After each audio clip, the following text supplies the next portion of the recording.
Fox at 9 starts now. More now on the deadly weekend on Minnesota roadways. Of the 7 teens killed, 5 weren't wearing seatbelts. The State Patrol says teens are the most likely group not to buckle up. And tonight we're bringing back a groundbreaking Fox 9 investigation. It's one parents and teens need to see. Yeah, back in 2006, the Fox 9 investigators spent months documenting crashes. But what we found, and we've shared with thousands of educators and police officers ever since, is the room to live. Here's reporter Trish Van Pilsum. At first, it's eerie to climb into a car in which someone has died. But then I realized they didn't actually die here, but in the ditch or on the road. If they'd stayed here, they might not be dead at all, which is the point of all this. This one mistake cost her life. It's hard to imagine the grief that follows a traffic death. We're gonna have to find a new normal. Learn how to live without her.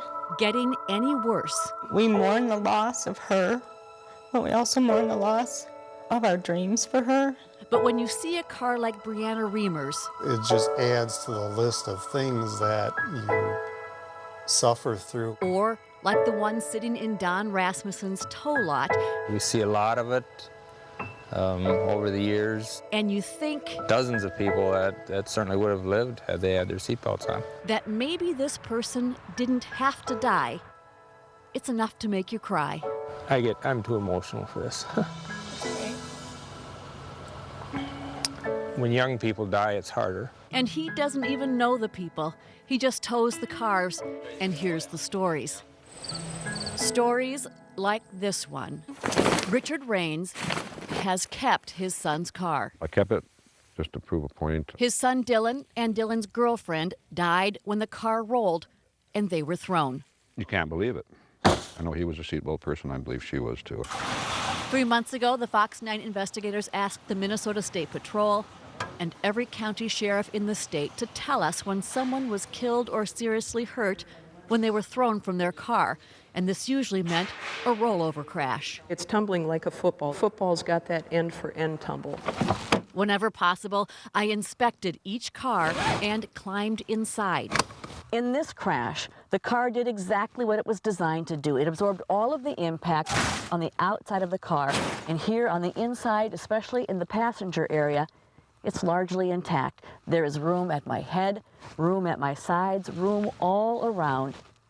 There was room to live, if only the young girl riding here had been buckled safely in the car. What exactly does room to live mean? The way cars are designed has changed. They're built with what's called crumple zones. In any kind of crash, the front and back ends absorb the energy created by impact by compressing.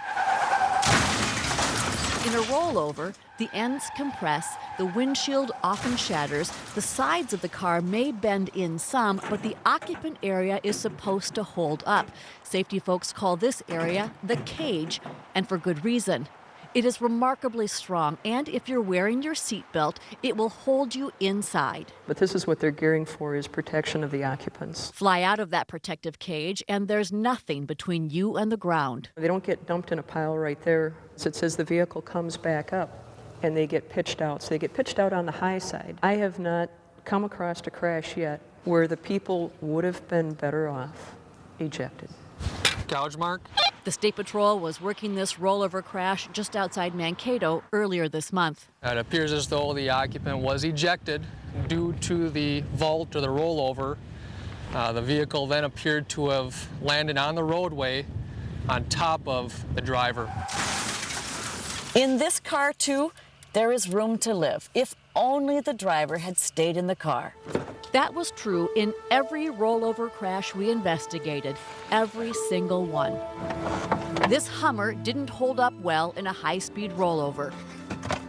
Front and back ends literally sheared off, but just look at the cage that could have protected the driver. For the driver who was not wearing a seatbelt, there may well have been room to live.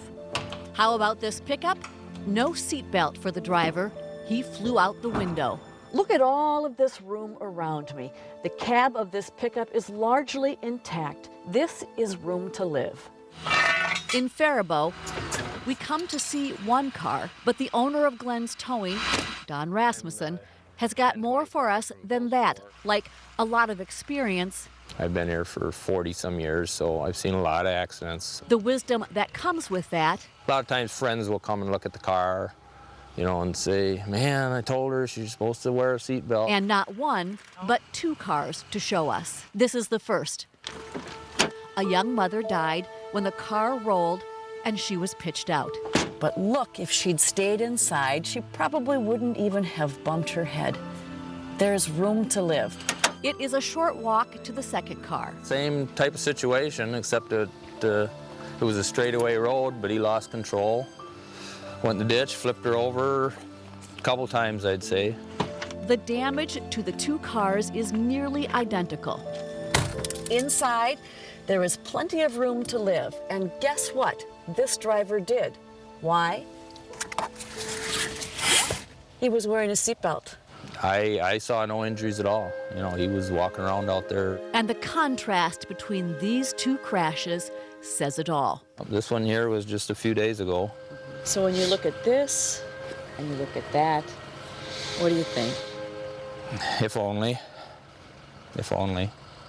It, you know, buckle up. If only. Two of the most painful words a family can utter. Buckle up. Two of the most powerful. Brianna Reamer's family has said them all. We always taught her, wear your seatbelt. This is what the inside of Brianna's car looks like. If she had stayed seatbelted inside, she probably would have bumped her head, but there is plenty of room to live. Instead, she was thrown partway out the back window, and the car landed on top of her. One time is all it takes, you know. I tell the kids that you let your guard down one time and the messenger of misery will jump right on your back. Only the misery is not your own. Someday I wanted to walk her down the aisle when she was getting married, not walk her down the aisle in a casket. If only there is room to live. She had buckled up. There's room to live. If only room to live. Any of them had. There's definitely room to live. Room to live. Room to live. I've often said that if people saw what I've seen, they'd wear a seatbelt every time. Now you've seen it. If you want more information on the importance of wearing seatbelts, go to myfox9.com, click on News, and then on The Investigators. I'm Trish Van Pilsum for the Fox 9 Investigators. We've shared copies of this story with everyone from driving teachers to the military and companies like UPS to use in their training. It's also available online, and if there's someone you know who should see it, you can log on to myfox9.com and click on Investigators. It's right there at the top of the page. A hard lesson to watch and learn at the same time, but it does save lives if you pay attention. Buckle up.